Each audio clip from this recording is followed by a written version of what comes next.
Welcome to CBS This Morning from the Smithsonian National Museum of African American History and Culture. Role in it. So that was 1 year ago. Wow, Charlie, we had the honor of being the first media outlet to broadcast from the newest Smithsonian Museum. Since then, nearly 3 million have visited the National Museum of African American History and Culture. That was a good day, right? Oh, boy, it was. Something we're very proud of to be there. I think so, too. It has become one of the most popular Smithsonian destinations in Washington. Jan Crawford spoke with the museum's director to reflect on the first year. She's outside the iconic building along the National Mall. Jan, good morning. Well, good morning, Charlie. So, you know, more than 8,000 people walk through these doors every day. That's more than twice the number every day that organizers had actually expected. I mean, it has been an overwhelming response to a place that really confronts these painful issues that people don't really want to talk about and celebrates the triumphs. Nearly 1 year ago, a ringing bell signaled the museum's official opening. It is an act of patriotism to understand where we've been. With presidents from both parties. This museum tells the truth. And luminaries from politics and entertainment. Historian Lonnie Bunch laid out his hope for the new museum he helped create. I realize it's a clarion call to remember. I have to be honest, 2 weeks before opening, I was terrified. Was it more that, you know, I built it, now are they going to come? Or how will they react? Well, yeah, it was more, was I right to focus on slavery and to give people a real understanding of that? Was it right to start with the slave trade and eventually get up to the promised land of music or film? Then I realized, my wife said, it's too late now. The museum was generations in the making. More than a dozen failed votes in Congress over funding and then controversy over where to build it. People don't like to talk about race in this country. Well, I think it's been difficult because it really was about race.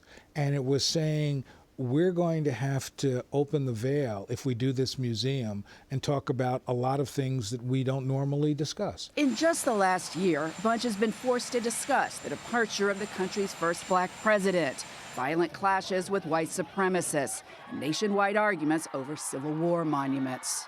When you think about where we are now, compared to where we were 2 years ago, right, or 2 weeks before this museum right, opened. Right. I mean, the one thing you knew is that change was the key to understanding American life, right? And that nothing was linear. Race is always going to be part of the Great Divide. How do we help people find reconciliation, healing over the Great Divide?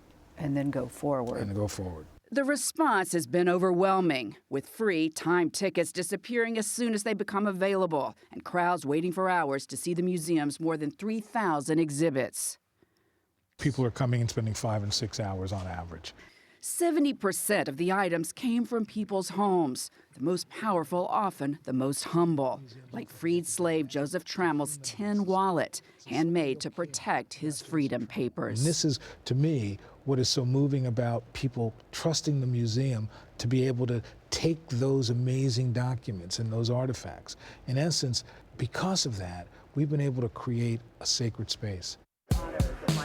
The museum has recorded thousands of visitors sharing their reactions to the often emotional exhibits. I lived through that period, and I am so happy today that things have changed.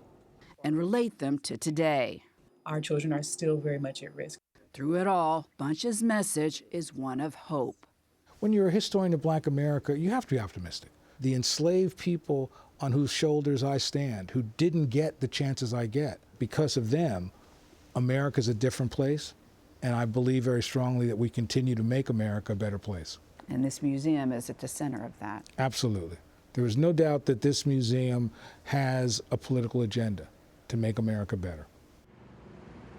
Now, Bunch told us that what really has struck him most in this first year is how people kind of view their visits here as a pilgrimage.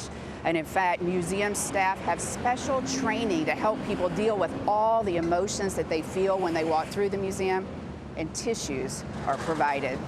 Gayle.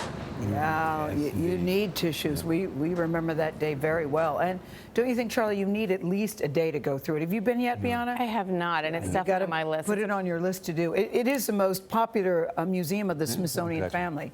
People can't get in, and it's free. It's a perfect example of why museums are so important Exactly in this right. country and around the world. And the magnificent sense of how people rose up and contributed things to make it what it is, including Oprah and making huge financial contributions. So glad we did that piece. Jan, thank you.